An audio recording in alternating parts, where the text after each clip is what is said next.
Welcome to Tortoise Tales. This is African folklore for strategic leadership. I'm Coach Kochi. What happens when you, as a leader, are no longer the smartest in the room? When there are people there who you know are smarter than you, what happens then? There's a story in African folklore. It's about the tortoise and the wisdom feast. A day came where all the animals decided to have a wisdom feast, just to test who's smarter, who is bringing what to the table. And we know that in many West African tortoise stories, the tortoise is always the clever one. He may not be the fastest or the strongest. He's just clever. So when they gathered, each animal brought what they had, their own intelligence, their strategy, their insight. They all brought it to the table, and the discussion went on. The tortoise, of course, was confident in his reputation, and he assumed he would dominate the conversation and be the acknowledged leader and get the respect that he should get. But he noticed that something about the room was different at this feast.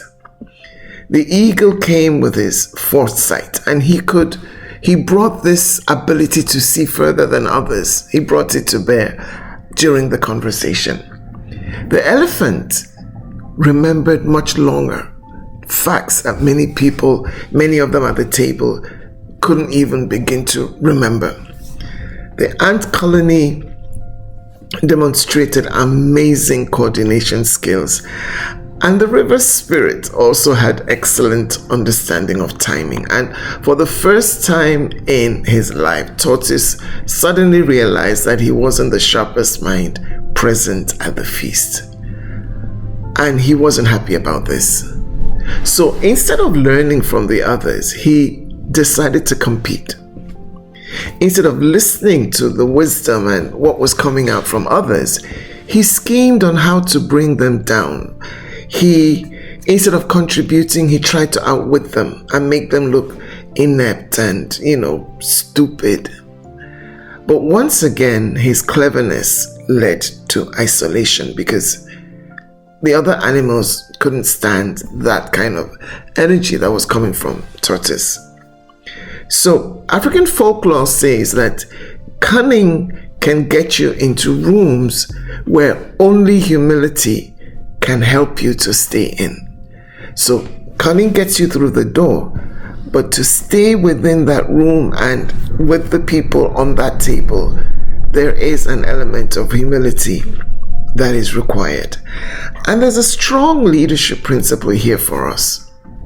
As leaders, as executives, there comes a moment in every leader's life, when you find out that you have hired someone that is sharper than you, or that your team is more technically savvy than you are, or that the board challenges even your assumptions as the leader, or that the market has evolved beyond your particular expertise.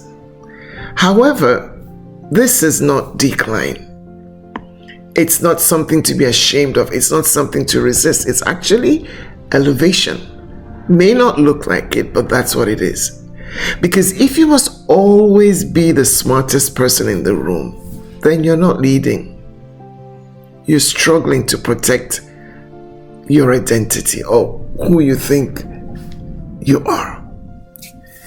Now, the inner throne principle is also clear here, and that is that leadership maturity begins when your value shifts from being the one who knows the most to becoming a leader who develops the most. You're not threatened by the strength of others, but you can hone them, you can harness them and bring them to bear for the good of the entire organization. And your influence increases because of this shift that has happened. So your role is most likely to evolve from being the expert to becoming the architect in the group, right? the team. You move from being an answer giver. Everybody's looking up to you. You have to have all the answers, to an environment builder, where you create an enabling environment where people are safe to bring in their own answers, which can hone, support, or even enhance the answer that you have or which you didn't have. You move from being the voice to an amplifier of diverse but harmonized, powerful voices too. If your ego as a leader needs intellectual dominance, you will end up sabotaging talents that could have benefited your position. Now, as an executive, how do you lead above your intelligence level? Stop competing with your own team. It is your team. When you interrupt or override or subtly discredit smarter contributors, you're actually shrinking the room to protect yourself. And that's tortoise energy. Strong leaders are supposed to create psychological safety and altitude for others. Because if they climb, you climb. That's the honest truth. Now, ask higher order questions when you're no longer the most technically skilled. Your power has to shift to synthesis. You synthesize ideas. Instead of giving answers, why don't you ask, what risk are we not seeing? To enable insight from the crop of people, talented people, skillful people that you have on the table. Why not ask, what could make this fail? What does success look like for us 3 years from now? What assumptions are we protecting? The smartest person solves problems, and the strongest leader frames them. So you need to redefine what makes you valuable, which is where Tortoise missed it. So your value will no longer lie in having the fastest solution. Your value will not come from winning intellectual debates. Your value will not come from being the sole reference point. Your value is in pattern recognition, strategic restraint, and multiplying the talent that is all around you. Your value will come from emotional regulation, even though there's pressure to perform. The tortoise failed because he only knew how to win by wit. Cleverness is good, wit is good, but wit that is not curated, that is not managed, that is not balanced by wisdom, will lead you to fail. So tortoise never learned to win by wisdom. At the executive level, the question is, if your team became smarter tomorrow, would you feel threatened or relieved? Because your answer will reveal what is happening on the inside of you. So this week, in your next executive meeting, why don't you try speaking last? Why don't you allow the room to think without you actively steering it? And notice what happens. What is the quality of the insight that comes from this strategy?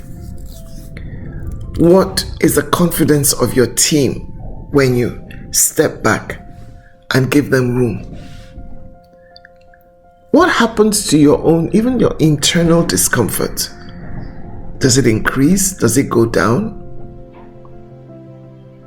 Discomfort can be growth. In fact, for every leader, discomfort should signal a growth area.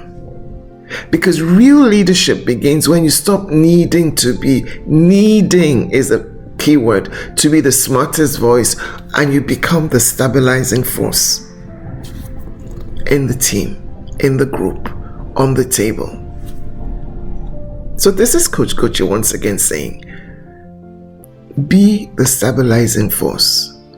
You don't have to be the smartest one in the room. See you next week. Bye-bye.